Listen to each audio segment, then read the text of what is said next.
That's why you're blocked.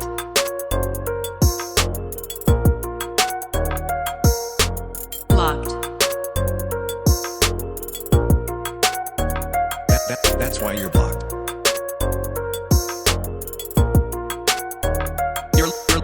You're listening to That's Why You're Blocked podcast. Let's get started. What's up? Welcome back. This is Carson Bailey, and we have our special guest. It's the specialist guest, and I know I said that wrong on purpose, but you know, it's your favorite, you know, Big Krystallll, always popping, big bottles. Period. All right, so we're back. And you know what? I feel like we're going to have some rebranding happening. I think, you know, as we enter our third season, and that's what this is, season number 3, the big 3, we're going to do some rebranding. But how are you, girl? I'm good. I've been better, you know. You know me, blessed and highly favored as always. I can't complain about my Bucks like Tampa Bay and Milwaukee, so. Oh, gosh. Yeah. Okay. How have I been? Girl, life is ghetto. Everything's expensive. And everything is like, and all this shit on the internet is a lot. Like, I'm going to be honest. I feel like I'm about to unplug real soon. No, yeah. Because, like, it's just too much. Yeah. I feel like when I was unplugged, it was a peaceful existence. I mean, there were things I just literally had no idea that happened. And I was okay with that, though. But I feel like that's what we're supposed to be. I think we're just inundated with too much information at this point. We know too much about each other. Yes, like way too much. Like, why do I know? Like, every time I see, well, it's a couple. I don't even know if they're still together.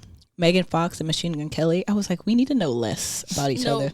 But I also think that there's also people, and I don't know if they were an example of that, but people who put information out, like, to the blog on purpose. Well, a lot of people do that. Yeah, so I feel like I feel like it wasn't. Do. Well, maybe okay. Well, that's just news to me. But I feel like they were like giving us information.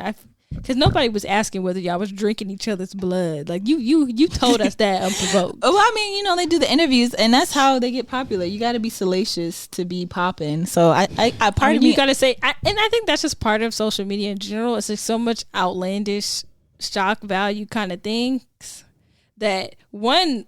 We can't take it too seriously, but 2, it's like, why are y'all doing all of this? Like, fame is a hell of a drug. Y'all be embarrassing y'all kids, family members, and the quote unquote friends just for social media. Like, that is weird to me. I do agree. I think it is kind of like, bro, you doing all of this for likes. Like, likes don't really equal money. Like, it can if you're strategic. Like, there's a way. I mean, people have definitely been able to parlay it into bigger and better things. Period. But if you don't have parlay. Hey, parlay. But I mean, he's an example of that. But if you don't really have like that next phase, you know, it's like you could do funny videos. And then it's like, well, if you're actually able to do comedy, stand up, all that, because I know that was like big discourse, kind of in that.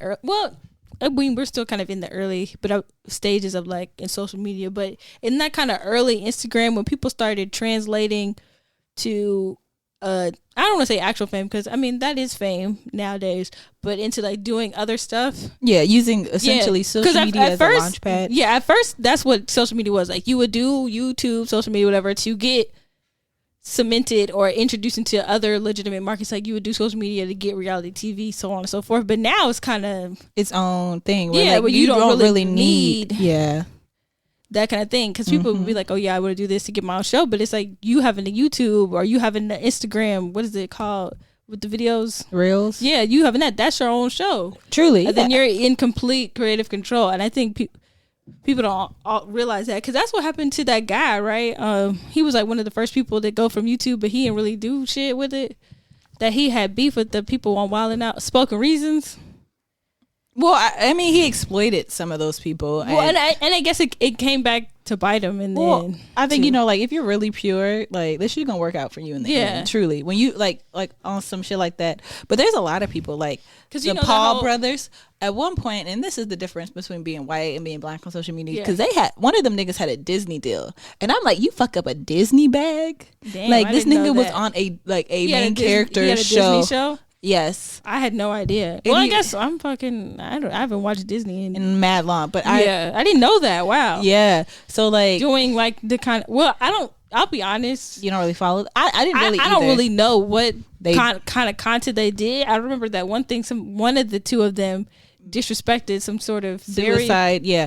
Okay. So that was like the first time I had heard of them beyond that. But I don't really know what kind of content they used to make. Same. So the only reason I found out them is the person that I like, because I'm into like video essays and like analysis of people. There's this one guy, and I will shout out. His name is D'Angelo Wallace, and he did like social commentary. He kind of talked about, and I think one of his most famous videos was like, I don't know if you remember the YouTuber that's like super problematic, Shane Dawson.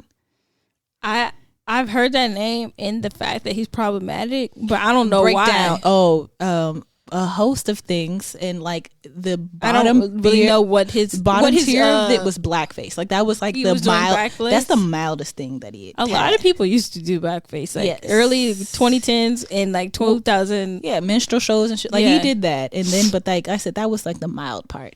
Then there was like animal stuff, like bestiality on camera. Not basically. Like I don't think he would make references and jokes about having sex with animals, and then he would do suggestive like I guess I don't know if the word is assault animals, but there was clips of him like humping animals, right? I'm sorry, we have a dog in the studio and I'm looking at her like, girl, it's some weirdos out here. And then there's children's stuff. That's like the trifecta. I was say, like I told you, like the minimum, like the least problematic part was the blackface. I mean, yeah, that's just like, and that's some shit. That's like a race to see how many people you could offend with your content. Well, and he did everybody, and he was not a good person. And so what kind of videos was he doing? Okay, like, so essentially what he did was like he did all of that, right? And then but I'm saying, like, what was the context of him doing? Like, because it was funny and raunchy. So it was comedy. That's what I'm under the guise, like he had a running joke where he would be like a child predator, and he would make content which, like, he would have people in his family be like, oh, do me a favor, like eat a hot dog weenie for like the rapists that watch, or like the child predators that watch this. And then he had a girlfriend, and they had like the talk on camera with like one of his like younger cousins, and they were talking about the birds and the bees, and they used Peeps, and I just remember the Peeps thing because I hate Peeps. You saw that video? It was clips. D'Angelo Wallace essentially composed this video. Was like, hey, this is what this nigga did. Like, I don't think y'all realize how bad it is, because it's like the YouTube beauty, all that other stuff. Like, I kind of kept up with that, but just to see all of that shit in one video, you realize that white people really can get away with motherfucking a murder. Yeah, I think. And the thing, and like this nigga still has a YouTube channel. I was just about to ask, like, was he still? He took like a hiatus. But like when people take hiatus, they just stop making videos, but you still for like a month. Yeah, you still make money off of the old videos. Well, I think he privated a lot of that stuff because. But don't you still make money? I mean, I'm not 100% sure. I don't know all the analytics, but they were making threads on Twitter, and that's like the main thing. We're gonna have our Twitter tales. Mm-hmm. This episode. We're just gonna talk about a whole bunch of shit that's been happening on Twitter. But yes, so yeah, that was a person. But like I said, D'Angelo Wallace was a person. He made like a commentary video about the Paul brothers and like all of their shit. And the younger one is like the worst one. And that's the one that punched Nate Robinson. That's the one that's the boxer?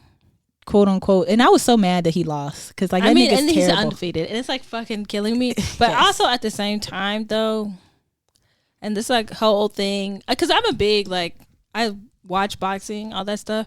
I'm not someone who's like all these famous people, you know, are tainting, because that was like a big thing. Like when he kind of came out, and then you started to see all these celebrity boxing matches kind of happen as a result.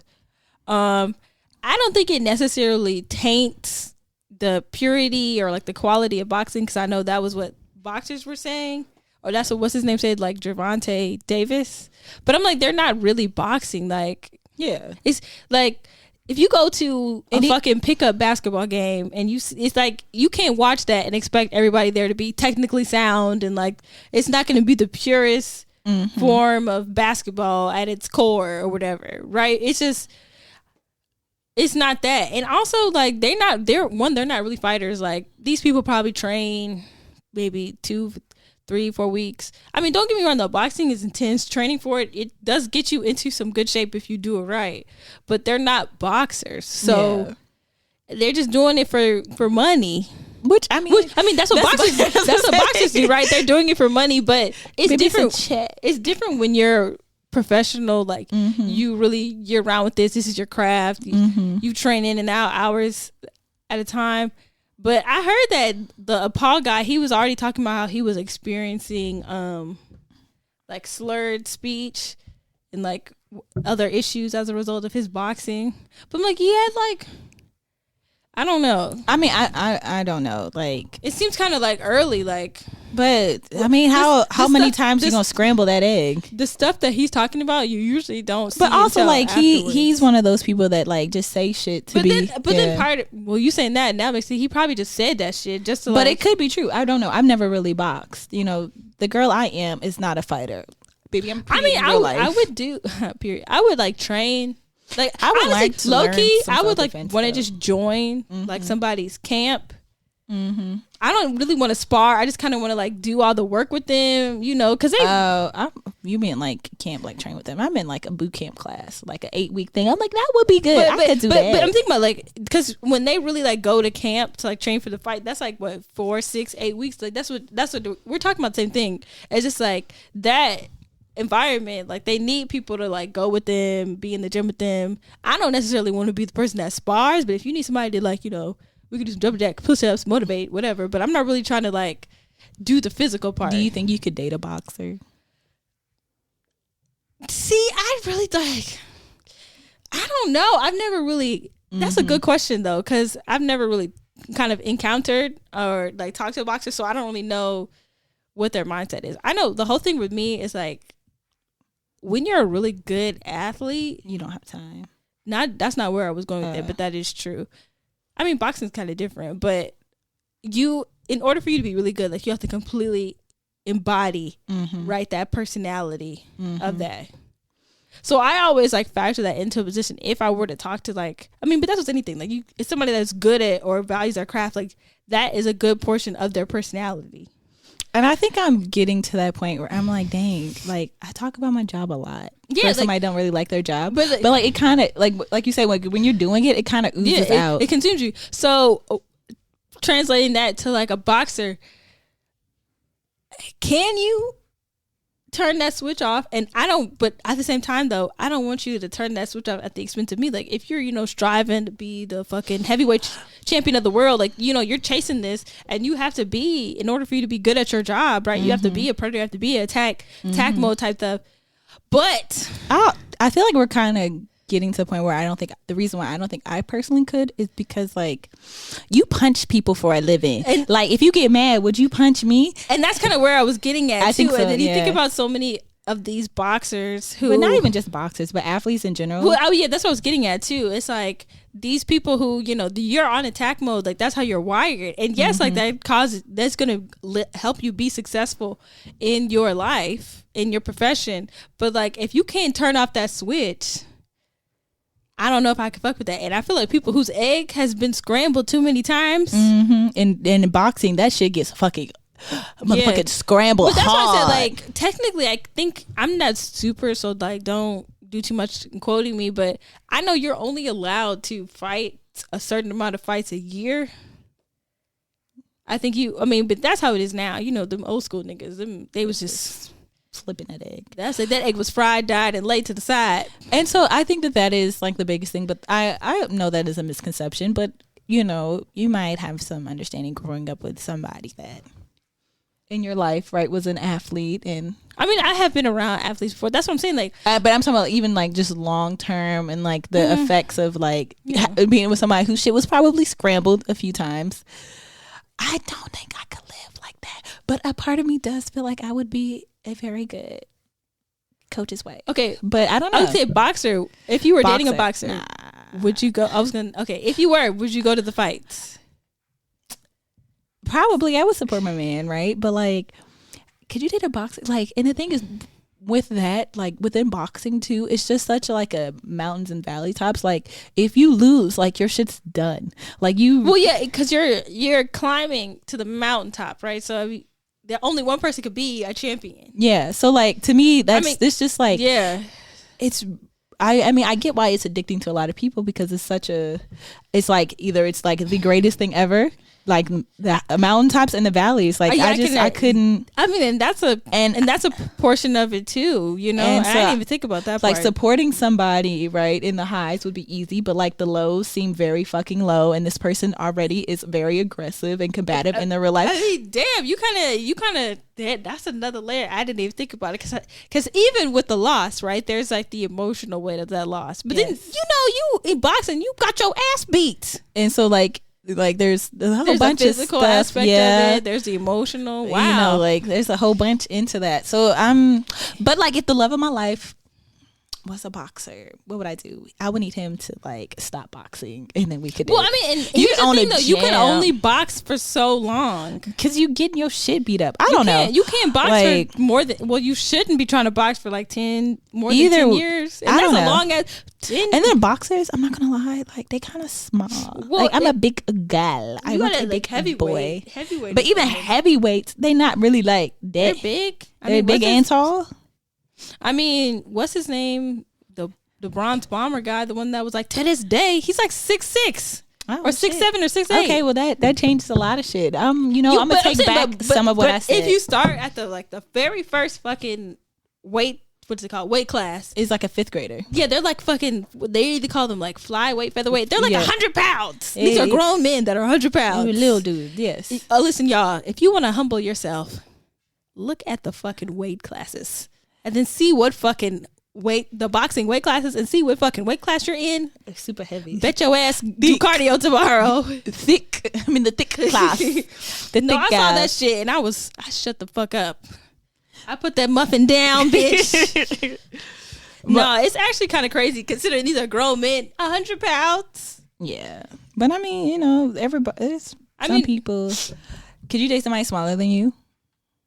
So I think by my reaction to the previous thing, that might have answered your question. Okay, but I meant like but they just weigh less. Like like they're taller than me, but they weigh less. Yes, like smaller in like weight. I mean, you can do height. I can't, but you know, like I'm 10 toes on that.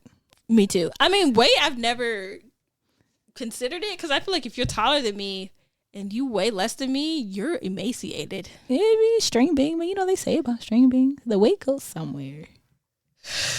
The weight goes somewhere. What are you trying to do? The laughing one? I was trying to do the cheers. I think no, green, yellow, right here. Yes, this one. No, that one. This one. Damn, I was wrong. It's this one. Yeah, that's what I was. Let's just let that ride for a second. Not. It was still fit. It's still fit. I mean, both of them kind of fit, but yes, it's true. It is. So, you know. But think about it though. Like, I just want to like I'm somebody taller than you that weighs less than you. Can you imagine what that looks like? That's sick. I mean, I'm not gonna say my weight number on this fucking show. I'm not either because it'd be hurting my feelings. But there's been people that are small, like it would be like the same. But I'm like, but if they're taller than you, like it's gonna stretch out. It's gonna look differently. But I'm saying, you're saying that nigga, he's gonna look sickly. So, weighing less than you and taller than you, they're gonna look sick. Or like, what if they're like closer to their height, but they weigh less? Like, okay, so for example, right?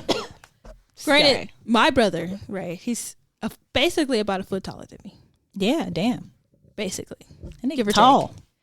He weighs 100 more pounds than I do, but you can't tell.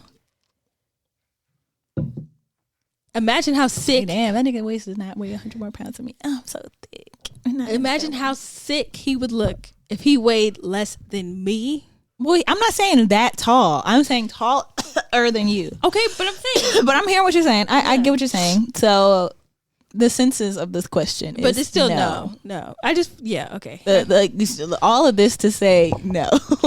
Basically. But it's just interesting, the whole internet, boxing, all that stuff, and just kind of how that translated to social media. And like, I guess the way that can validate you beyond traditional means, right? Like, even as an athlete, like, there's people who, you know, they might not be the best on their team or like the best boxer, but like everyone wants to be on a winning team. But they have like a followers marketability, because there's this one guy, because he does like those, or he did one of those YouTube videos where it's like, you know, they ask a quote unquote professional. His name was like Ryan Ortiz, and I think yeah, so he has like a big social media following, but he's not necessarily like the number one person in the world. I think you could always market what you know. But that's what I'm saying. But he, you know, gets a lot of money for his stuff and for his fight. Okay. But and that's just kind of interesting how like social media can play a role in that. Remember those guys, those football players who were like dancing, doing like TikToks? Sure. Yeah. You never saw those? You know what I'm talking about, though? I mean, I feel like there's been... I have seen the football niggas dance. I don't know specifically. No, right, but there were these... Because this was like maybe 2020 or like... It was like college? No, they were professionals, but the reason why people got so worked up about them is because they would go to other away games. They would dance on the other team's logo. So, you know, that had grown men... And panties. You can't disrespect our team like that. Panties in a bunch. Niggas that can't do 20 sit-ups. It's not even that. It's like, you are a fucking HVAC technician. What does this have to do with you? They make a lot of money, though. HVAC technicians. I'm just saying that it has absolutely... Learn a trade, people. No, right. I'm just saying that it has... Not about the money thing. I'm saying this has nothing to do... You're not on the team. Why are you getting the... But I guess I've just never been one of those fans. I was saying, I think that's the thing. Like, people, that's like part of their personality. Yeah. Like, we were kind of talking about that. All right. So we did have some topics, and so like I was saying, we have an outline, and we kind of just went on a tangent, but it was an intellectual one. But we're gonna get back to, you know, the script at hand. So let's talk about the shit that came through your phone. Okay, so I had asked Carson, right? I gotta ask her what backdoor meant, and to which she said, okay, so I thought she meant like in like the, you know, like the music industry or stuff like that, where you have a deal and you kind of like go behind somebody's back and backdoor them in that sense. I use the word to describe it, but y'all know what I mean. Like, you kind of cut them out the deal. And I was like, unless you mean like anal, that's the only other backdoor I meant. Because she just asked me what backdoor meant. She didn't give me like... Yeah, because I was texting somebody and they're like, yeah, I was saying that, yeah, you know, we could link. And then they're like, you trying to backdoor me or something? And I was like, what does that mean? Yeah. I said verbatim, I asked them like, what does it mean? Mm-hmm. They didn't respond. Yeah. So, which made me like, and then I was texting my friends. Everybody seen me laughing emojis. So I don't know, like, because you asked if you thought he meant what? What did it mean? Anal sex or something, or getting pegged? I don't know. She's like, I don't know if his name may be pegged. I don't either. Would you do it? No, personally. Okay, one, I don't really know this person like that. I don't know if pegging is something that comes from formality or familiarity, but like, I don't know. I feel like if I was gonna peg somebody, I don't know if I could pick like. I would want to. If I had to peg somebody, it would have to be my husband. I don't know, cause like that's a lot. Like, nigga, if you ever raise your voice at me, sit down, ma'am. Relax, missus.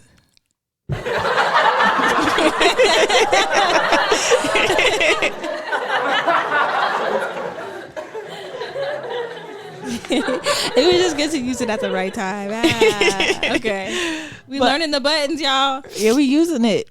But yeah, I don't, definitely not on the first time. Oh yeah, well, I tell you. What does backdoor mean? Like, I just want to know. Like, yes, that is a question. Please leave that in the fucking comments. I'm sorry, but like, yeah, please let us know what backdoor means in the comments. Okay, so the main topic of this episode, you know, Twitter tales or tales from Twitter. God damn it. Is okay. So this is probably old news to you guys, but we're gonna have this talk about this nigga Aries Spears.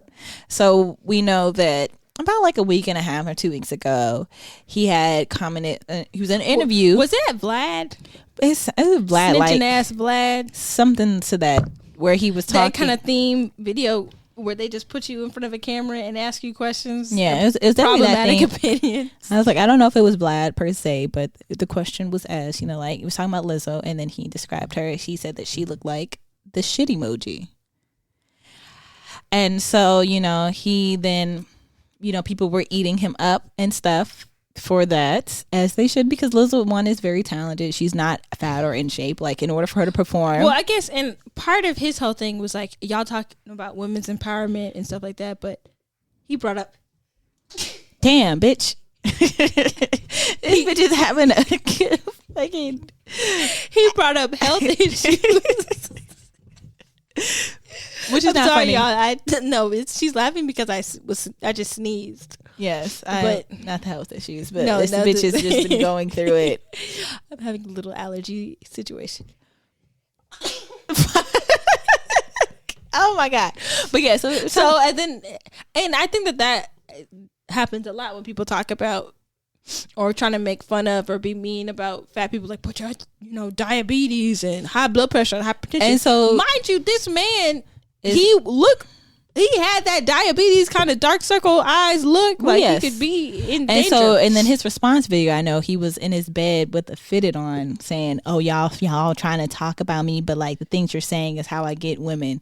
And what I thought was very interesting, and I'm gonna shout out another content creator, Justin J, or his new thing is like King of Reads, and he was talking about, as a fat person, it was very interesting to have this whole dialogue, because essentially Aries Spears fat shamed Lizzo, right? And in return, he got fat shamed. Shamed, and it's like, when you put it like that, I was like, damn. Which is, and I think part of it is like just the nature of the irony of on one level, it's don't throw stones, right? Because it came right back at him. Yes, but another thing is like, niggas really just don't like fat people, because response to Aries was like, you're calling Lizzo fat with your pre-diabetic, you like 3 donuts away from and when you think about it, right, and I wouldn't consider myself necessarily like a quote unquote skinny person, or I guess I am overweight, the BMI is racist, but like I am not a little girl. I think I wear it well. If you do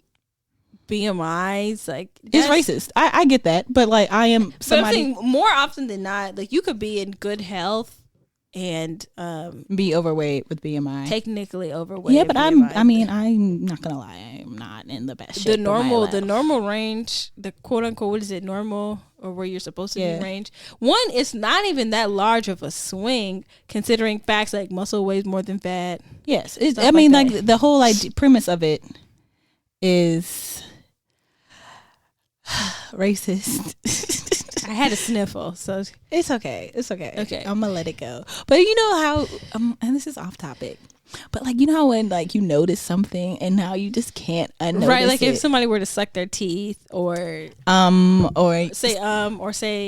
the and word we probably like said that shit a lot in transition. Once you hear it, you can't unhear it. It's like, and I can't unhear this bitch's sniffles. It is. It is as if, and now I'm like afraid to sniffle, and it's like I'm fighting back that's why I'm fighting back sniffles, and they turn it into sneezes because I'm scared. Because I am not gonna lie, I am looking directly at her. She's giving me the death stare every time. But back to the Aries Spears thing, and so they were eating him up, and of course, what happens when you get ate up on Twitter is niggas dig through your shit.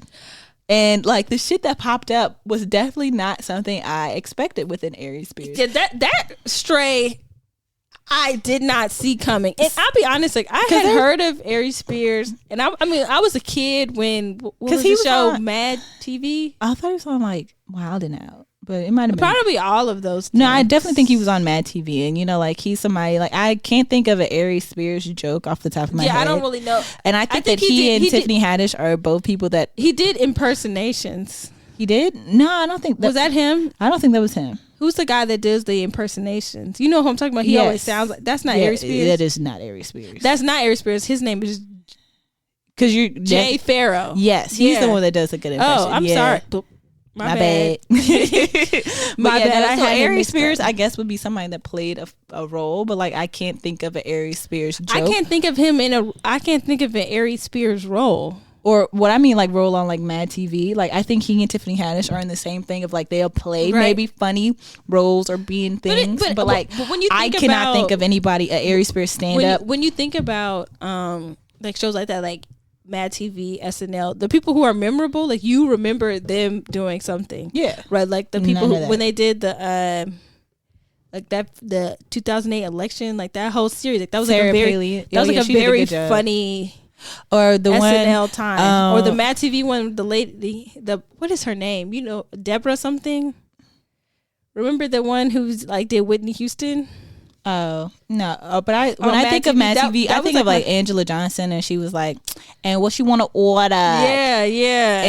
And the other guy that was like did the thing with his mommy. He was like weird. I don't know how to describe it. But that's the probably one problematic. I do that. I do remember her, the Deborah lady from. She did Whitney Houston. She used to do like a lot of people. She did Oprah. Okay, I know exactly what you're talking about. Yeah, no, she's good.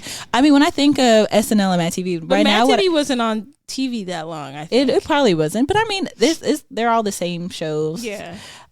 When I think of SNL now, I think of when I say Black History, you say sorry. Oh yeah. Or the one about the Alexa. Oh, that was Alizé. Oh, that's that shit was really funny. Yeah. But Aries Spears not so much, and I kind of don't think Tiffany Haddish is that funny. Like I don't think she's a stand-up comedian. Like she's in that weird space where like she's weird. And you could be a funny actor, but right? Like, and they say that if you can do comedy, you could do drama. That's what they say. Probably, it makes sense. But I don't know her of any dramatic roles. And the thing is, like, I literally really tried to give her a chance, bro. I got her book. I read her book, and you said it was hot garbage. It was not a well-written book. It wasn't in any kind of order. It was. And I don't mind because I read nonfiction, so I don't mind things to be anecdotal or allegorical. But you telling stories about you in third grade, and then you jump to when you fucking 25, and then back to second. It was like it was sporadic. Well, I think she seemed sporadic, and the stuff that you said in your book was the same things that you said in the stand up, which is like you said, like it's so derivative. So not that this has anything to do with it, but what's his name? Pastor Mike Todd. I bought his like one of the book like relationship goals, and it was just his like sermons, and I was like, I wasted $7 on this Kindle app for some shit I could watch on YouTube for free. Yeah, and I don't know if that's just the way. I don't want to say the way things are now because people still write good books. Like that's not going to change. I don't know. But I'm not a nonfiction girl, so I was really upset. I feel like I got played. Like, but it's crazy because I read biographies. Like that's kind of my jam. Well, not just biographies type stuff, but because I read a lot of nonfiction. Like I'm gonna end up reading. Like that's a big portion of nonfiction. That is where stuff. we differ. That is a nonfiction gal.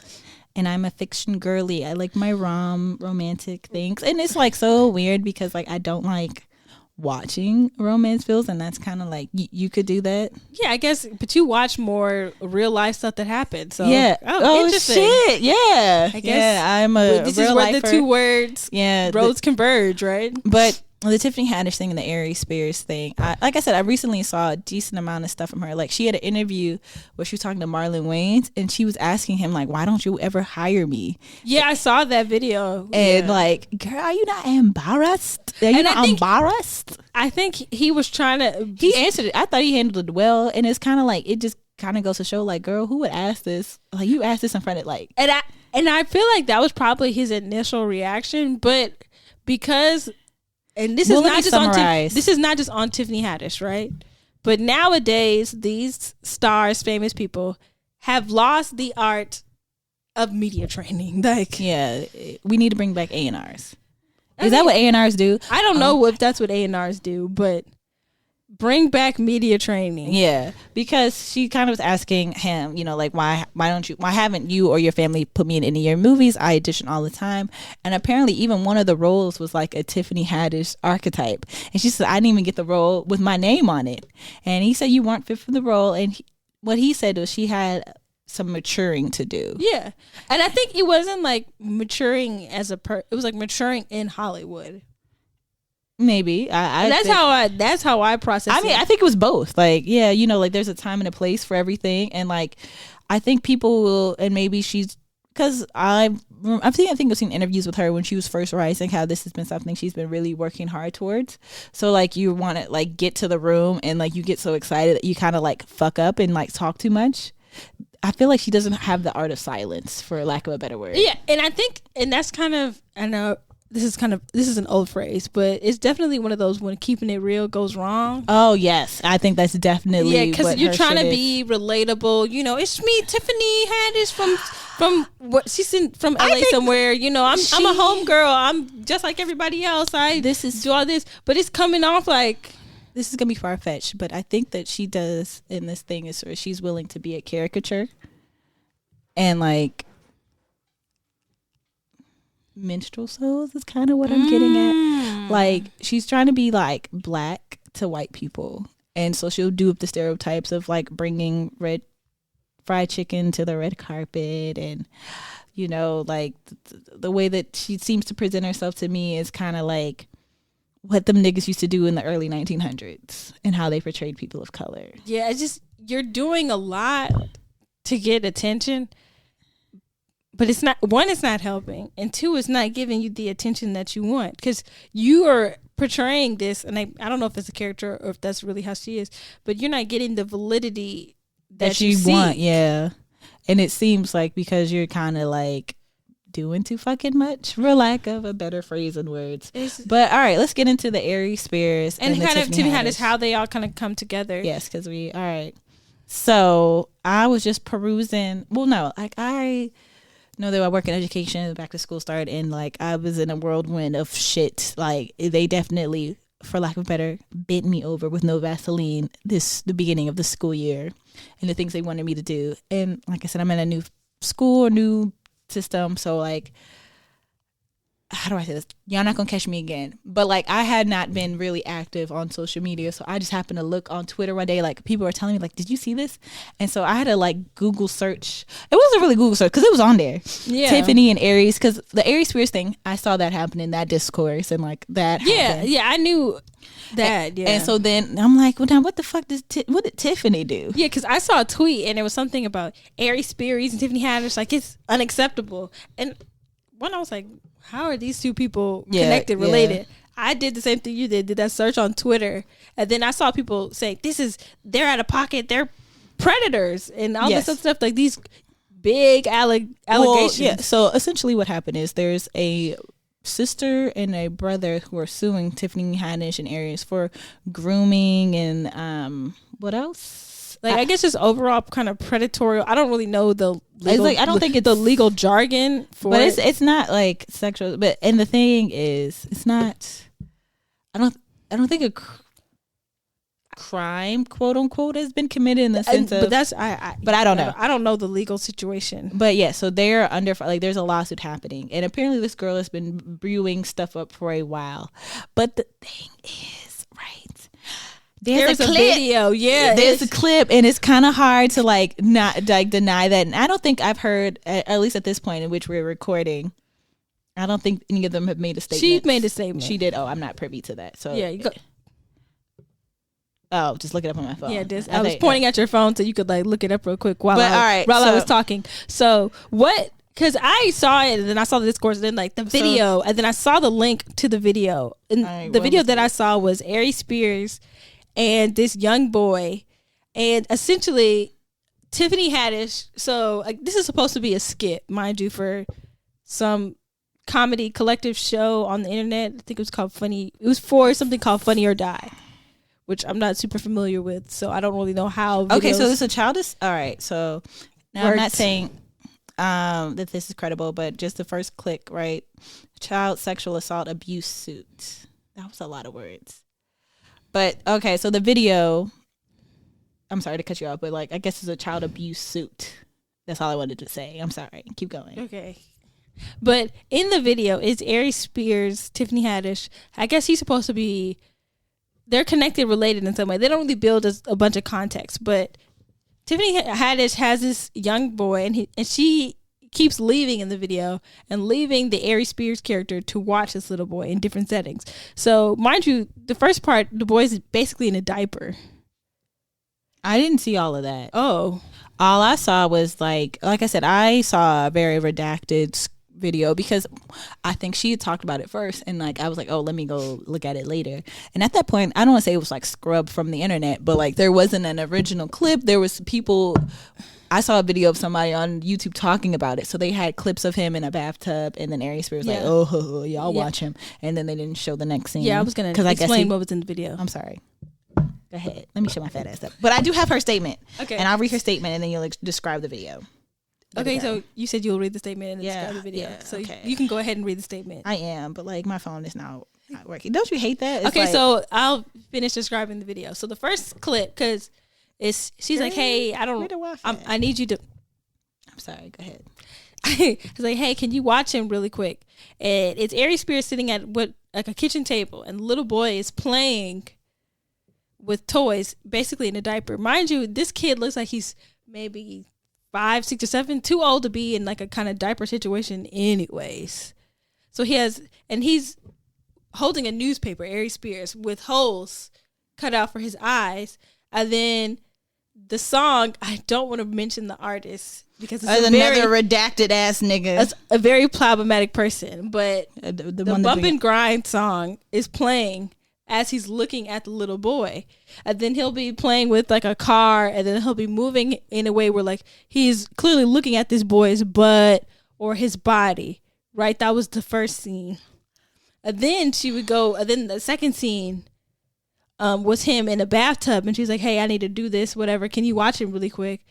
The little boy's in the bathtub. It's the same thing. He's got the newspaper, the Bump and Grind song plays again. And then eventually he's just like, I can't take it anymore. And then he jumps in the bathtub with the little boy.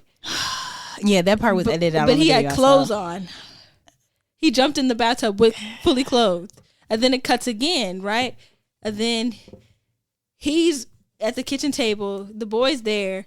And then Tiffany has like, hey, can you watch him leave him? He's like, okay, I guess if I have to.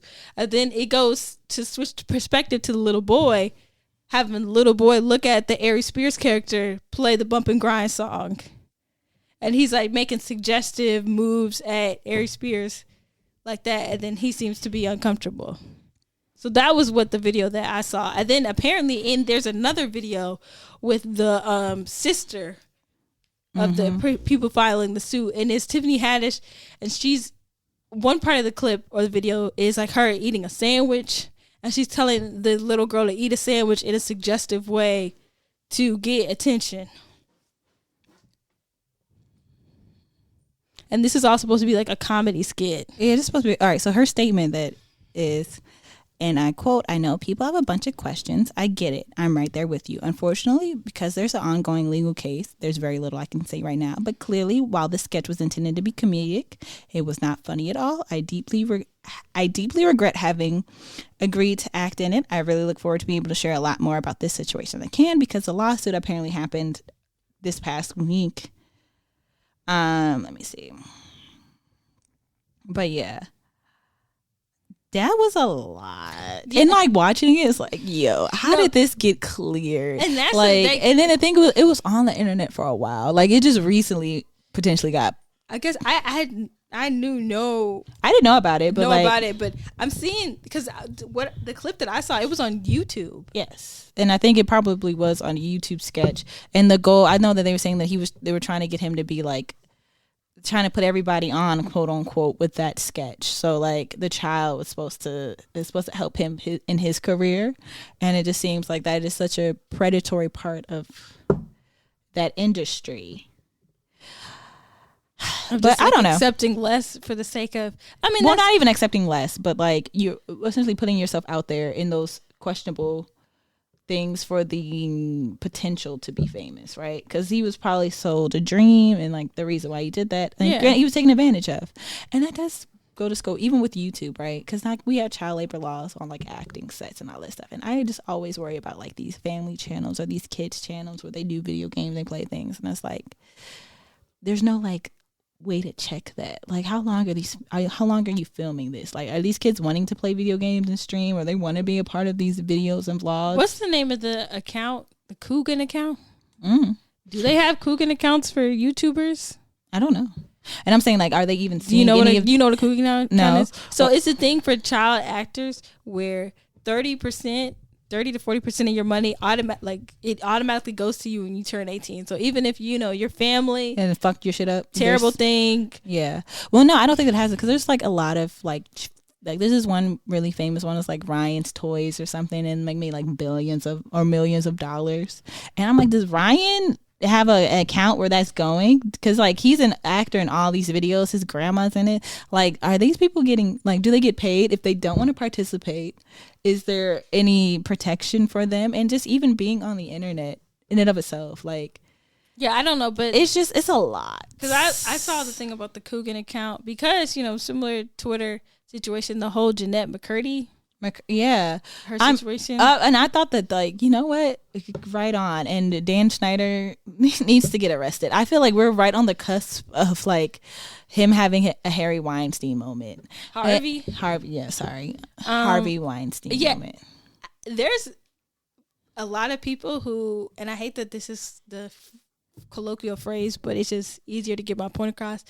A lot of people who are spending a lot of money and trying to bury the fact that when they get Me Too'd, it's over with because they have done some vile things. Well, like, this nigga is a menace because Nickelodeon was a foot. The logo for Nickelodeon was a foot. And like every time he had a foot fetish. Yes.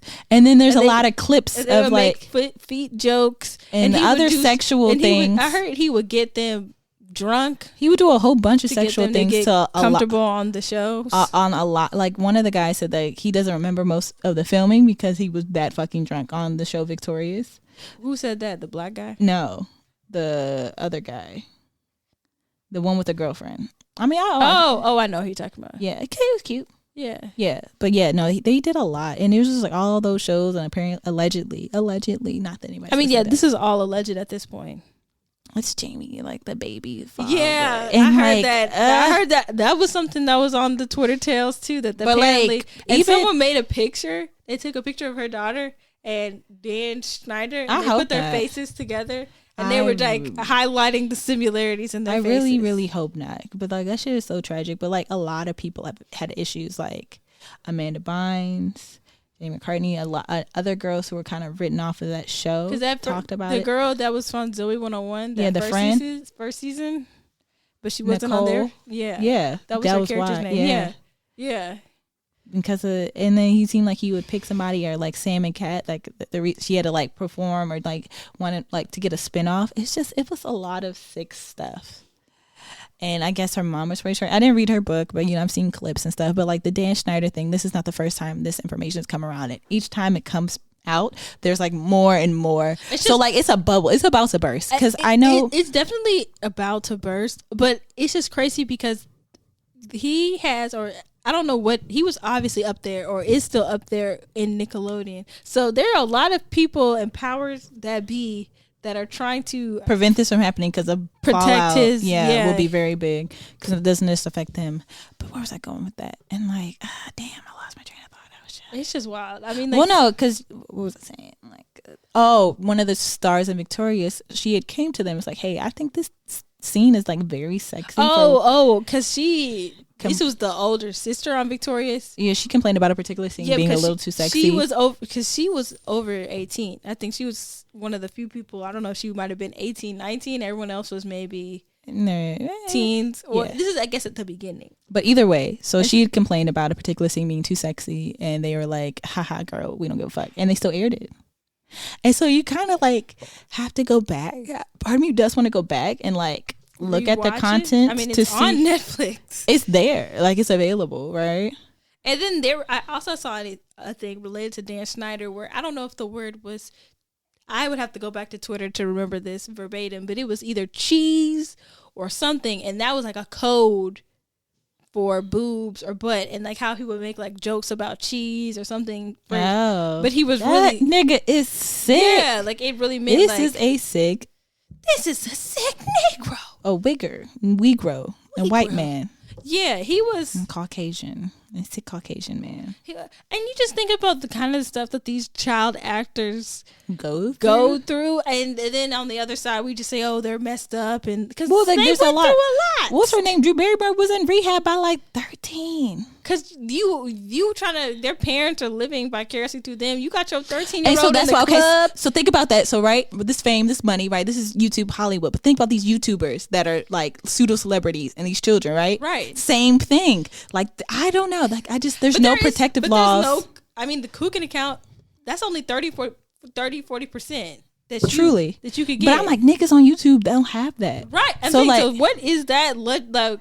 What does that look like? And I guess the question is, how do you legislate that? Because I think that should be coming. And but I mean, YouTube is also only like 10, 13 years old. But I guess the reason why, and monetization is even younger than that. Yeah, it's hard to work with that because you don't know. That's not where I was going there, but that's a good point too. Is like that's kind of under that big guise of like net neutrality and just trying to regulate the internet. It's kind of impossible, but like that's what It's hard. And when I think of like all these child channels and all that stuff, like this, because they could use that, right? They could use that rhetoric of we're protecting child stars and do a lot of other nefarious things with the under that guys. That's why I'm like, because even YouTube itself, like they I don't know if they still have it, but they're used to.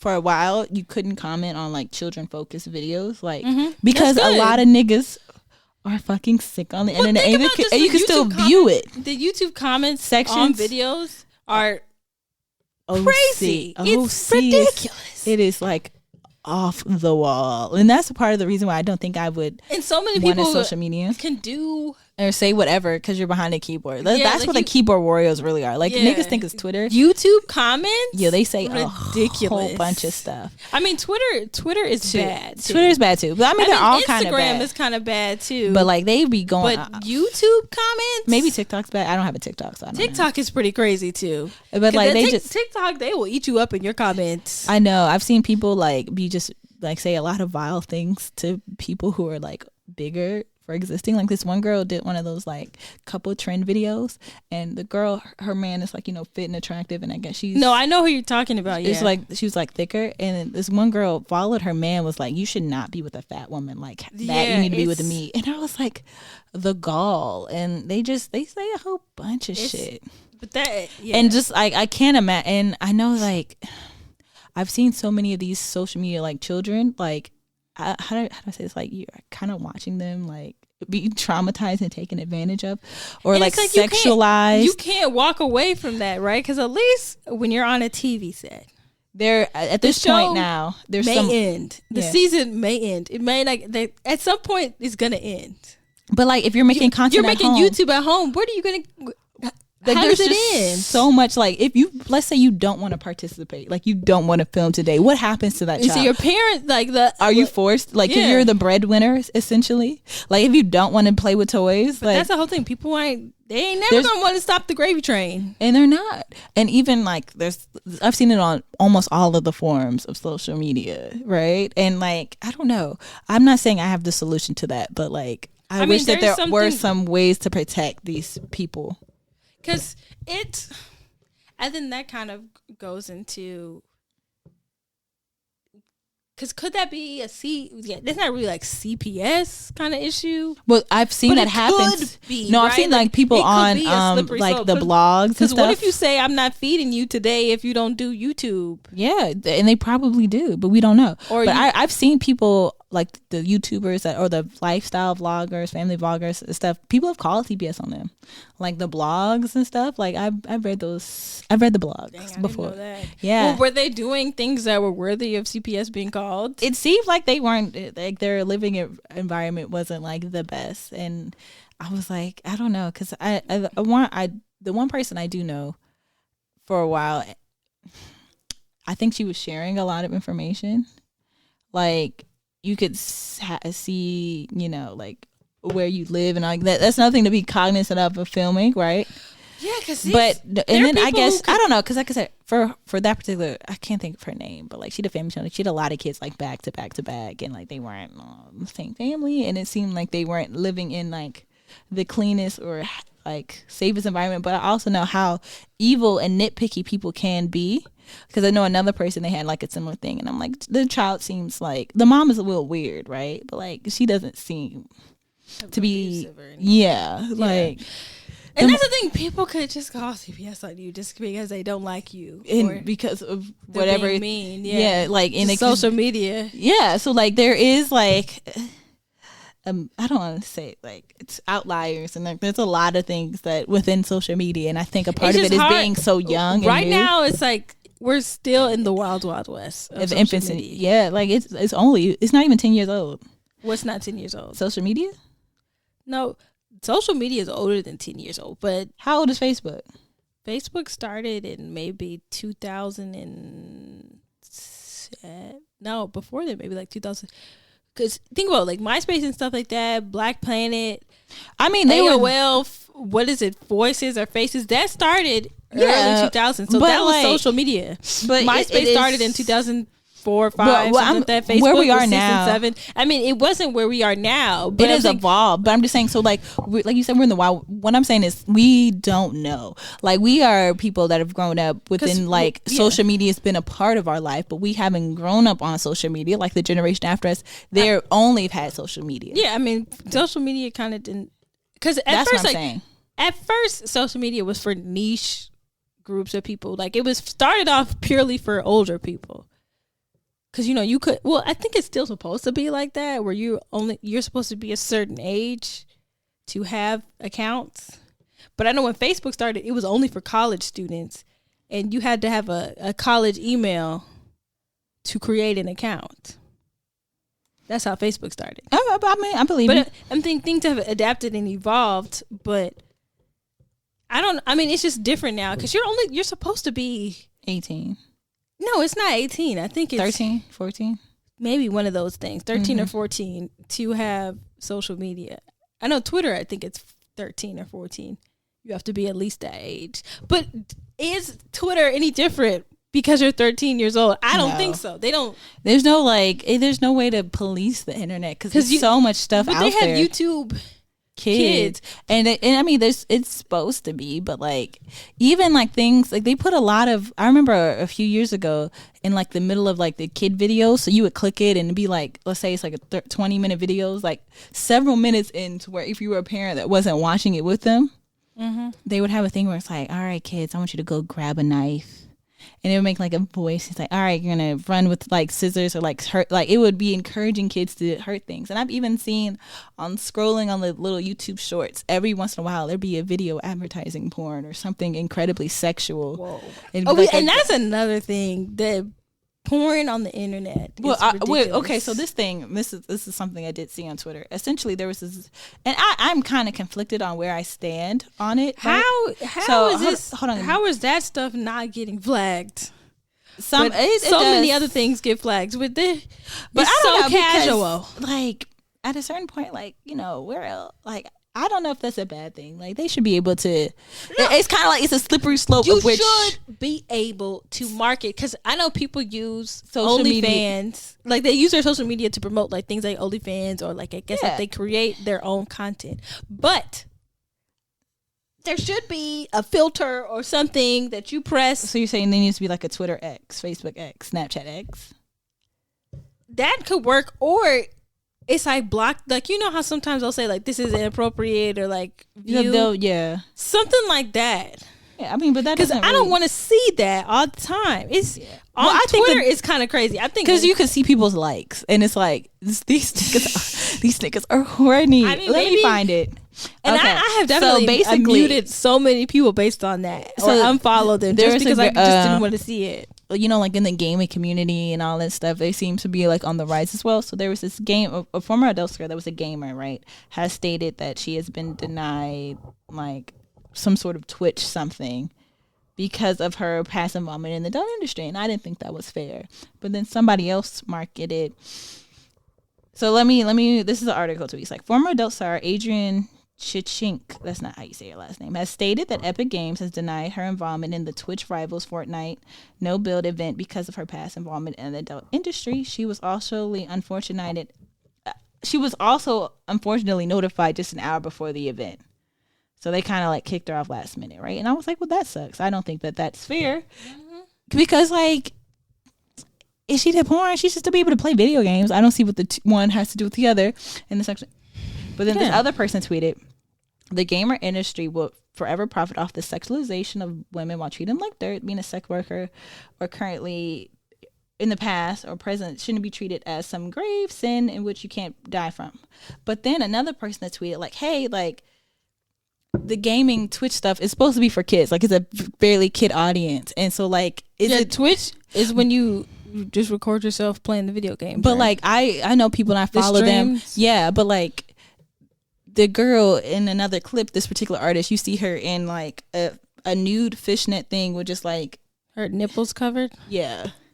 And so there's like an over sexualization of that happening too. So that is rather suggestive. So it's kind of like a part of me is like, oh, I see, you know, I don't feel like she should be penalized for having a past, but at the same time, if this is a child audience, is that okay? But I also know like people I know that do Twitch, like they'll sometimes dress up and stuff. Like it is necessarily kid friendly, but not just kids go on Twitch. Right. So I guess there's a way that we need to slippery slope.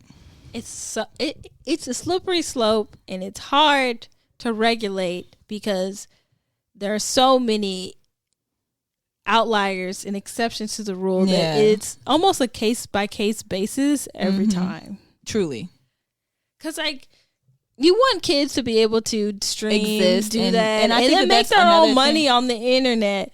But or even just you have to be so vigilant into watching what they consume. Yeah, because there's like a TikTok for kids. There's so much content out there. So I guess that is a part of it too. Like there is no place for children to just exist or coexist on the internet or even in real life, especially like young adults too. Because I remember like I said, I work with kids and all that stuff, and these are like high school age children, like middle school, high school age, and they were talking about like Instagram is for teenagers. And I was like, no, the fuck it isn't. That's my app. Y'all niggas need to go. Like, I thought y'all had TikTok. It's like, no, that's for younger kids. That's for TikTok? Oh. That's what they had said. You know, like, something was for old people, Twitter. Facebook or something. They said that, but, like, Instagram was for, like, their age. And I was like, I felt personally attacked because Instagram is my app. I don't know. Me and my gang, we be doing Instagram. That's what I'm saying. But I realized that there really isn't one space or one app or one place for young adults to just be unapologetically themselves and uninhibited,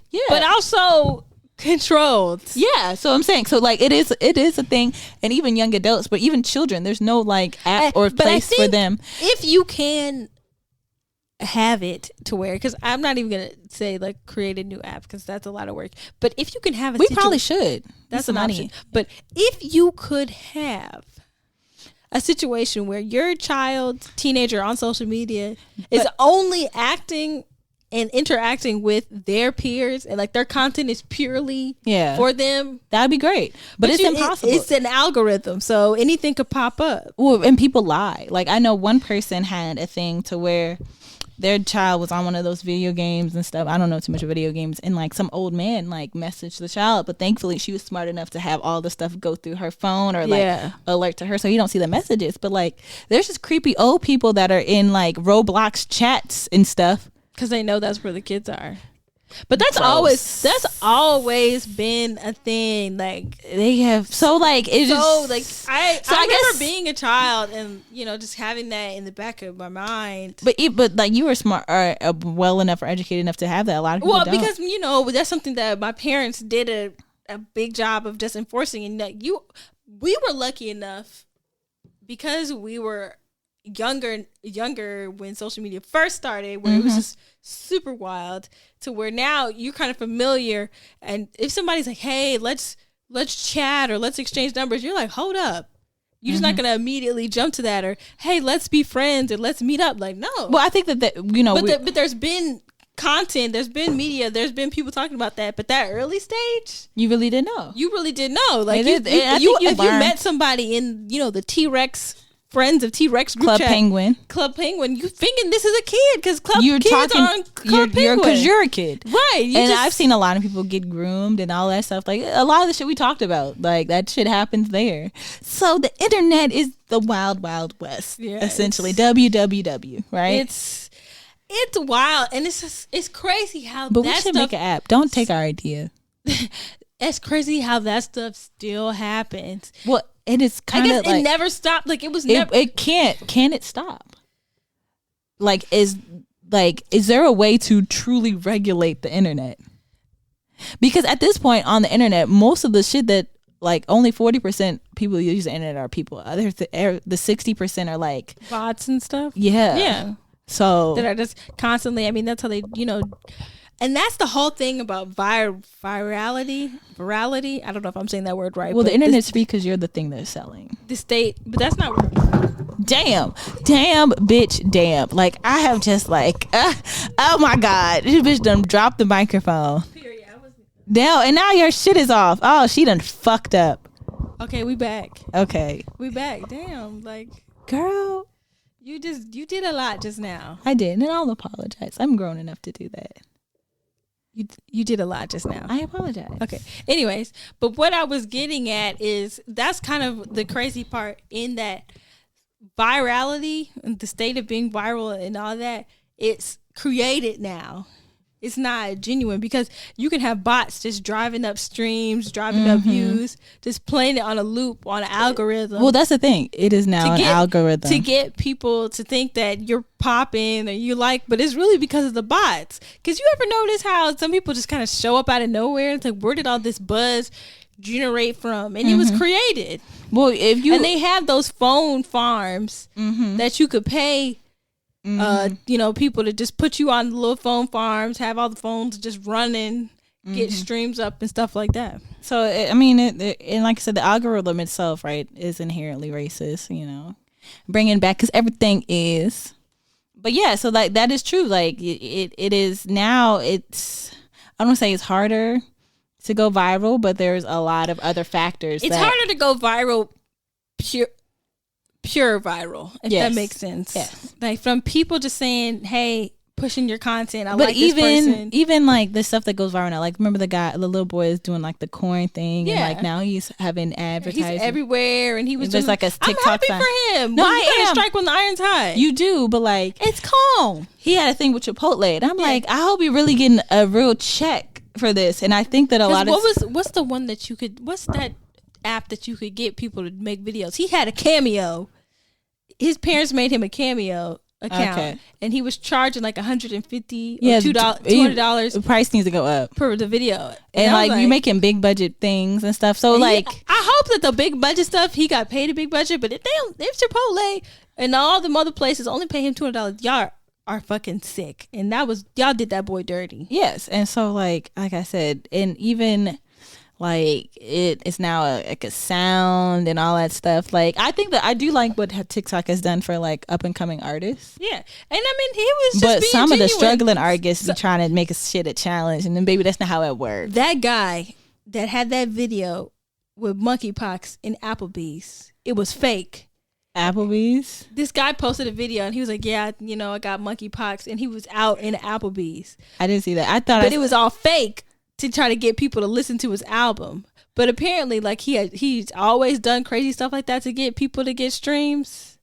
Clout is a hell of a drug. I do remember one person was like, "Yeah, I had to go to McDonald's," and he had monkeypox on. It might have been the same guy. Yeah, and he was like, "Yeah, I had no groceries in the house," and I'm like, "Black? Damn. Was it a black guy? Yeah, kind of bigger." Yeah, I think it was probably this guy. And but even though he's lying, right? But imagine you having that and you don't have groceries, and you don't have a lot of income. Yeah. What do? You kind of are forced to be out and spread it because the government won't shut it down. They won't forgive student loans. They won't do a whole bunch of shit. But all they will do is send money to wars and walk across that fucking White House, take a photo op. Now her trying to find the right one to play. Mic drop. Boom. Yeah, I don't think drop the mic again. I don't think we have a mic drop sound. But bloop. But no, that shit. I don't know. Twitter, a whole bunch of shit's on Twitter. Like I said, we're just the wild, wild west. That's Twitter. The internet is just, and it's been crazy. It's always been crazy, but it's something about now these past couple years. It's just so much. It can be intoxicating. It is not like intoxicating, but like draining, all consuming, yes, nauseating. Yes, like just, it's so too much. I think that we have, like I said, we kind of talked about it a lot earlier. Like we know too much about people, and I think we know too much about like all of the terrible things that are going on in the world. That shit weighs on you. Like I remember I had to take a break right after in 2020 when the riots were happening about like Floyd and all that Breonna stuff. Like it gets to a point where like we're in the middle of a pandemic, but at that point was a completely foreign idea. I remember, side note, this is a tangent, but I remember when I was in 6th, 7th, I was in middle school at some point, right? And I looked up a word because I was really just trying to like mic drop some shit. I was like, something that's never happened before. And I found the word unprecedented. I was in 6th, 7th grade. I thought, woo! I'm finna be spitting. 2020, that was the most overused word. Oh my gosh. These 2020 and 2021. The phrase was in these unprecedented times, bro. They used that shit. Man, if you had stock in a word. That word. Like if you could have stock in a word, you would make so much money. But I think that like I said, I think we just know too much. Like I remember hearing about, and it was so sad that how this girl died in like a car accident and what happened, and that should happen in New Jersey or something. And I'm like, I really should know this information because now I'm in my car fucking crying because this girl was with her father and he was driving and he was intoxicated. He was drunk. Yeah, so he then crashed, right? Mm-hmm. And so the girl has like called and like she's in the middle of the night. She's dark. She's on a highway. She's trying to get help and nobody knows. They can't pinpoint exactly where she is. And the next thing you know, 911 gets another call. It's like, hell, my God, I think I just hit somebody. That's what happened to that guy, right? Dwayne Haskins, he died, something like that. And so like, and then like I think he died because he was on the highway and he crashed his car and then he tried to run across.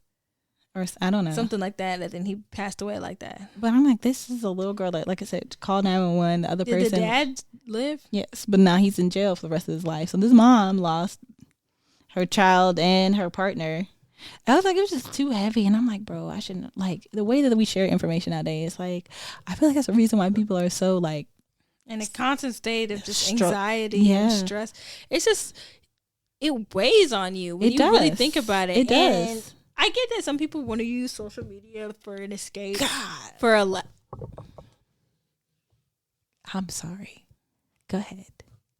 For a laugh or whatever, but there's so much negative and unintentionally negative content with just news and opinions. Well, I think it's a double-edged sword, right? Like there are pros to social media, but there are a lot of cons too. Like, yeah, the spread of information is a pro, but it's also a con. Like you know too much. Like you can find anything, but at the same time you could find anything or anything can find you. Yeah, like you literally, like people could just put shit out. Like there's no, it. Like I said, it's a lot. It's a lot from. And I think we'll end our part 1 of Twitter Tales right here. So yeah, outside of, like this terrible man, Ari Spears, and I don't know too much about him, but he's blocked for me and Tiffany Haddish. Yeah. They both. I guess so. You are blocking Tiffany Haddish. I mean, I wasn't really like in like I don't. If I didn't have to see any more of her content, fan, I was. I mean, okay. So here's the thing, right? And then her being FloJo just didn't make no sense to me, and I hope they don't like. I hope that movie never comes out. Yes, and no trust shade. Me, I think there should be a FloJo movie. Just not with her. She doesn't need to be playing FloJo. Because there's a lot of bitches that probably look like FloJo that run track and have some athletic ability. And like, is she really that good? I don't know. Like, she might be that good. I haven't seen her in a dramatic role, and it's like not even dramatic. Like, it just a serious role. Because this is a biopic, right? Like, don't make a caricature out of FloJo. But like, even the role that she's been in, like. Has she done a good job or like? I mean, her breakout role, right? It was in Girls Trip, but like she was also acting with a lot of like some of the best actors, heavy hitters. Yeah. Okay. So and I think that's what I'm saying. Like I've only seen her in roles with like other people. I'm going in a different direction with this. Just stick with me. It was between her and Tashina Arnold for the character. Yeah. In Girls Trip, I feel like Tashina would have ate. The movie would have been good regardless. Like, I don't. Yes, yeah, no, I agree. Granted, I'm glad she got her opportunity. Yeah. She's been working for this, but you're right. The movie kind of wrote itself. Like it was gonna be funny, and that's kind of what Cat Williams said. Yes, and I actually recently watched that clip. In older interview, and it kind of resurfaced as this stuff is happening. It's like he's like, you can't really name a Tiffany Haddish joke, or she doesn't really do stand up. And remember, when she was riding that momentum, she was on tour, and remember she got booed, or she got booed, and she's been heckled. Well, I don't think she's a stand-up comedian. And can you be a comedian without being a stand-up comedian? Regina Hall to me is a comedian. I don't know if she does. She's not a comedian. She's an actor who can do comedy. Because she doesn't consider herself. She's never said, I'm a comedian. She's an actor. I hear what you're saying. But she can do comedy. But if you can act, that's what they always say. If you can act comedy, do comedy with the timing and everything, you can do other genres of acting. I just think she's a good comedic actor. She's Tiffany funny. Haddish. No, I was talking about Regina Hall. Well, yeah, she's just a good actress. I think Tiffany Haddish. Okay, I'm be honest. Like she's just. She's like, trying to shade no tea. She's just a caricature. She's trying to, and that's like she's trying to make that her niche. Yeah, and it's like, why? Baby's a caricature. She's like a 2022 minstrel show, for lack of a better word. Like I don't know how else to describe it, but the crazy thing about it is when you look at the content of Wayne's, Tyler Perry, they dance that fucking line, and they're not choosing you. Yeah, that's saying something. Really, they tap dance on that motherfucker. Have you ever watched this Living Color White Chicks? I mean, the kind of content they create. That does say something. And but they're telling you to mature. Yeah, damn son, I didn't even think about that. I saw a clip though on Twitter, and it was like Tyler Perry's like, yeah, for my show, the movies, the budget's low, and they're like, yeah, we know. Yeah, you did not. I saw that video.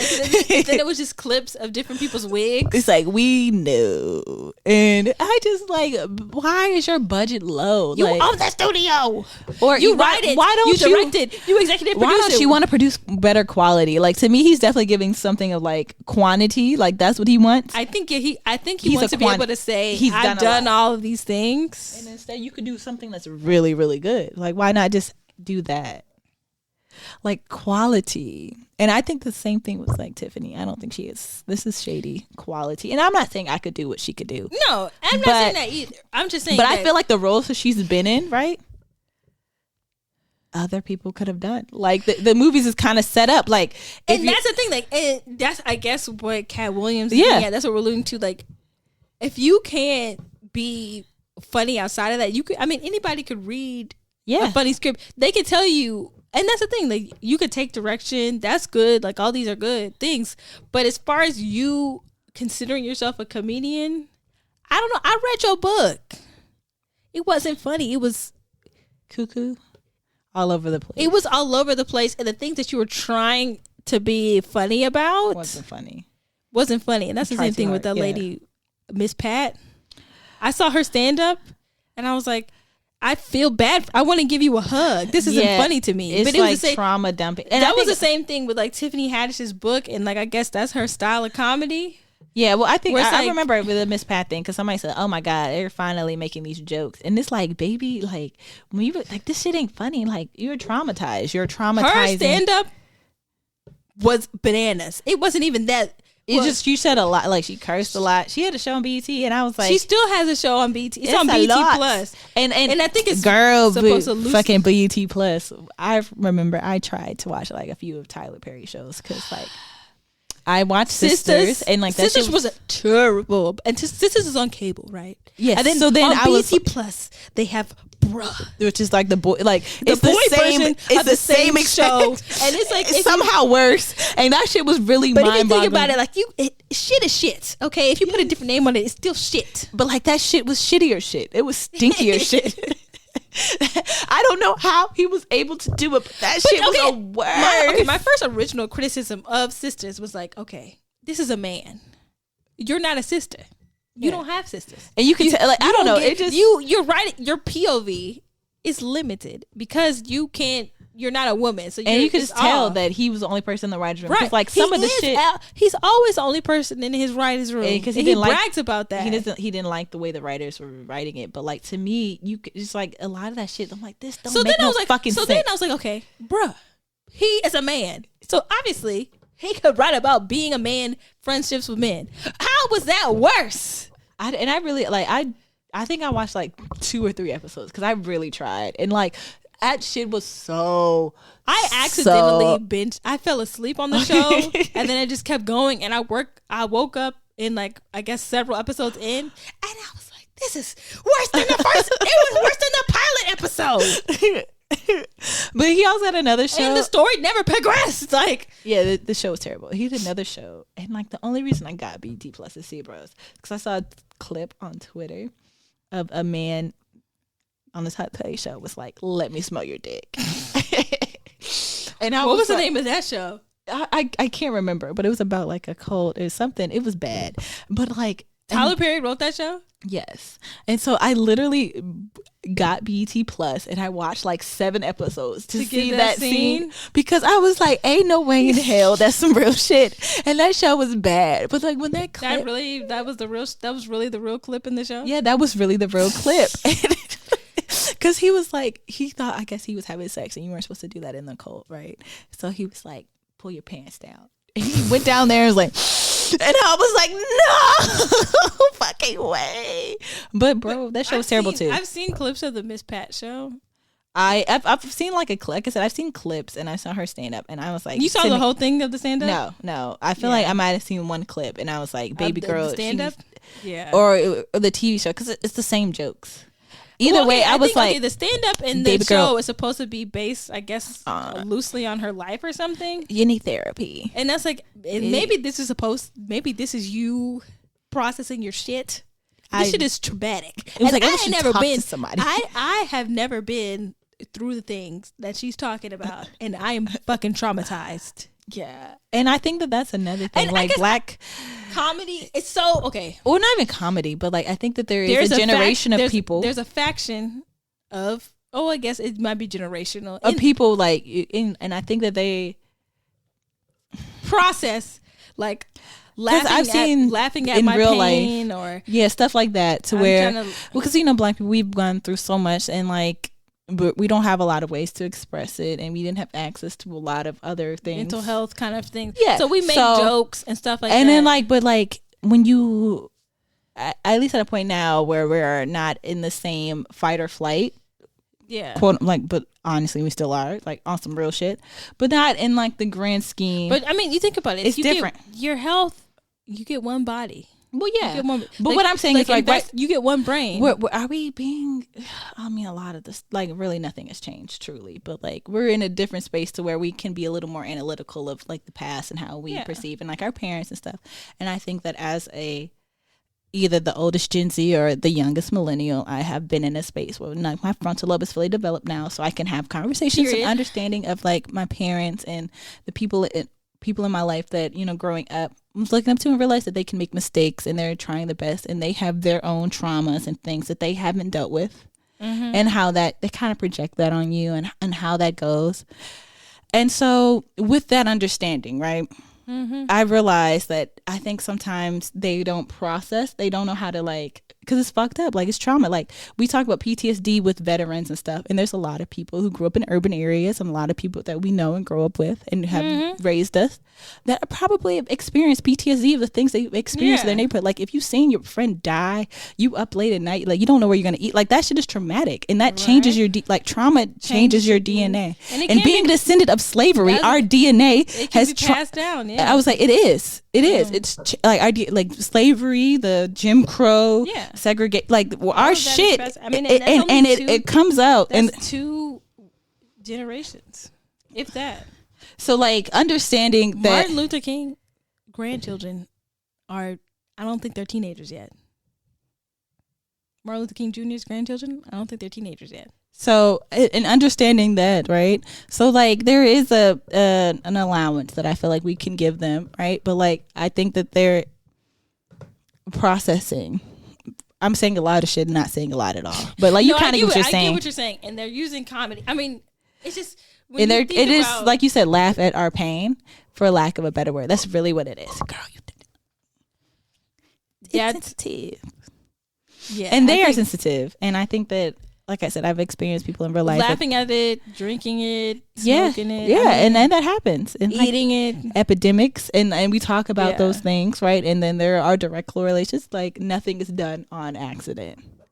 Especially in this country, especially to people of color. And by people of color, I'm going to be very specific and say black. You say black then? Yes. I said people of color, and I was like, no, I mean niggas. Yeah. Things that happen to niggas. So, like, and understanding that, you know, but like that Miss Pat shit wasn't that funny. It wasn't funny. It was traumatic. But also another show that was a little lighter, but still like the jokes, the upshaws. I was like, this shit ain't funny either. That was lighter in its content and the kind of jokes, but I'm like, what is? It just wasn't funny to me. It wasn't funny. But like even the stuff they talked about like black things, right?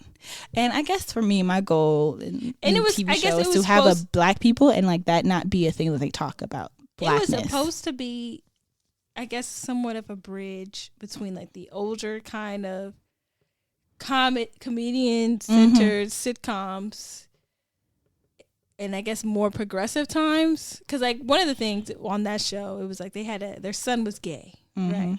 And it wasn't like a big to do. But I don't know, just the jokes. But they was definitely like they would still make it just weird jokes, and it wasn't even just like about him being gay, just like the show content. In general, like who was Project Twins kind of vibe, and it's like it was all like.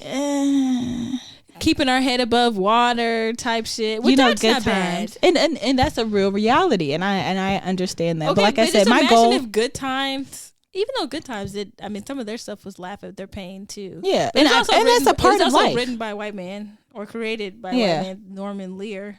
So that's a whole other thing. But like that is a real thing, and that's something that people do. And I'm not saying that's not wrong. It's just like I said, that is a reality. Yes. Right. But it's not every black person's reality. It's not every person's reality. And I feel like if you're going to highlight those aspects of that reality, there's a way that you could do it where it's real, it's authentic, it's genuine, and it could be funny. It depends on saying the joke. But I also, you don't have to make light of super serious traumatic things for the sake of comedy. And I think, and we've kind of discussed this, I think now comedy for black people is now explaining blackness. Like I feel like the other edge of the sword is our blackish and our shit like that, and I'm like, black as fucking. I mean, get Kenya Burns out of that room. Fire that nigga. I don't know. He's getting more shows though. He is, he's the golden boy, golden Negro right now, and I just don't like it because it's all it is mixed-ish, and I guess mixed-ish, blackish, grownish. But like everybody on the cast is mixed. They're not black, and like there's just this, and I guess I have issues with that. Like it just seems like. I remember that was like the big thing with grownish. It's like there weren't a lot of variety in the color of the cast. Yeah, they were all light. Everybody's mama was white except for Yara's mom is black, but like her daddy's like all of them are mixed. And I'm not. Well, Diggy was on the show. Yeah, I mean that's grownish, right? So that's what I was talking about. But even then, they had an episode where we had critiqued grownish. It was like essentially they would take topics on Twitter and then like loosely. Well, I mean that's what we're talking about right now. Was a lot, not inauthentic is I think the word that I want to use. I think it's out of touch. It is, and his stuff, and like he's speaking from his reality. Like he's not writing new or like really taking a deep dive. He's writing about his life. His wife's name is Rainbow. Yeah, it's really he didn't go far. He's made 2 shows about his family because Black as Fuck was a fake documentary about his family. But like the name and all that stuff, and I'm like, is it really not Black as Fuck? And that's the thing that blew me mind. But I also understand that there's more black people are not a monolith. But I'm just saying, like, if you're gonna call a show Black as Fuck, I need the cast to be black. And I'm not saying mixed race people aren't black, but I'm saying like if you're gonna show a Black as Fuck, if you're gonna use that name, make it like super authentic. Shoot it in a black neighborhood. Have a family where there's color. If there's color variation, because that's real and that's true. That's and I think Black as Fuck. It Not is. Everybody is the same color. It isn't, but like your color is a very much 3C beige, and I didn't like that. Or like different hairstyles, different hair types. Yeah, there's kinds of people. There is a mix, and I remember reading a book, and it's essentially where you're not just having the book explaining like, oh y'all, we going to the cookout and better not put no raisins in the potato salad. Yes, I'm tired of that. And I remember they were saying that Black people are like a bouquet. We come in different colors, shapes, and sizes, and I think that is true. And there's a beauty in that. But like, Kenya Burns needs to go. Bury that nigga. I don't like him. And I like his content to me is like, it's tad. And he's getting a whole bunch of new shit. And I don't. All right. I don't like it. So we're adding him to the list. All right. I'm going to go with somebody else. See what you feel about their Black content. Lena Waithe. Okay. And Lena Waithe's content is like, I know. She did Queen and Slim. She did The Shy. I mean, okay. So I watched like a season. I came in like season 3 or 4 of The Shy, and just after they did like that big overhaul. Because I watched The Shy. I think so. I don't remember. The show. I think I watched like the first episode, and then I just kind of picked up wherever you were watching. The show was made one way, right? And then they had to change it. But like Queen and Slim. Okay, you know what we're gonna do, right? Because this is supposed to be a 2-parter. Yeah. So we're gonna pause right here. Yeah. We're gonna leave you on a cliffhanger, and we're gonna have the next episode. So what her thoughts are on Lena Waithe? Lena Waithe. And other Black content creators. So Black content creators. Through the lens of internet. And because the next part that we were going to talk about is Black capitalism and the whole conversation with Jay-Z and billionaires, P. Diddy. So like I think this is a good way to end. Yeah. And we'll see you for part 2. Right.